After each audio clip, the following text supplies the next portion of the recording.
বাংলা চলচ্চিত্রের এক সময়কার সফল জুটি শাকিল খান এবং পপি। এই জুটি একসময় উপহার দিয়েছেন বেশ কিছু ব্যবসা সফল চলচ্চিত্র। পরবর্তীতে চলচ্চিত্রের এই সফল জুটির মধ্যে গড়ে উঠেছিল প্রেমের সম্পর্ক এবং যার প্রেক্ষিতে একসময় পালিয়ে গিয়ে তারা বিয়েও করেছিলেন। যদিও সে বিয়ে তখন মেনে নেননি পপির পরিবার এবং একই সাথে বিয়ের কথাও অস্বীকার করেছেন বরাবর। যাই হোক, সে সময় শাকিলের বিরুদ্ধে মামলা করে পপিকে ফিরিয়ে নিয়ে যান তারা। লক্ষ্মী মেয়ে পপি এরপর আর শাকিলের কথা মনে রাখেননি, মন দিয়েছেন কাজে। কিন্তু পপিকে হারিয়ে চলচ্চিত্র জগৎ থেকেই বিদায় নেন শাকিল খান।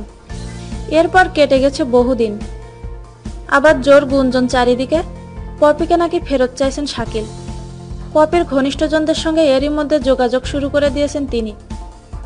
দরকার হলে আবার এ নিয়ে মামলা করতেও প্রস্তুত শাকিল। শাকিলের ঘনিষ্ঠ একটি সূত্র জানিয়েছে, দুজনের বিয়ের সব কাগজপত্র শাকিলের কাছে আছে, আর সেসব কাজে লাগিয়েই ফের মামলা চিন্তাভাবনা করছেন শাকিল খান।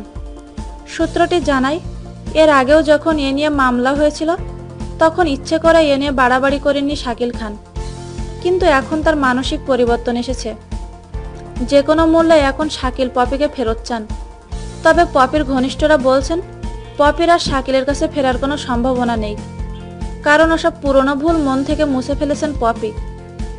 তাছাড়া কিছুদিন আগেই পপির বিয়ের জোরালো সংবাদ এসেছে প্রায় সব প্রচার মাধ্যমেই। সুতরাং শাকিল যতই চেষ্টা করুন না কেন তাতে কোনো লাভ হবে না। আমাদের এই ভিডিওটি যদি আপনাদের ভালো লেগে থাকে তাহলে প্লিজ সাবস্ক্রাইব করুন, লাইক, কমেন্ট এবং শেয়ার করতে ভুলবেন না।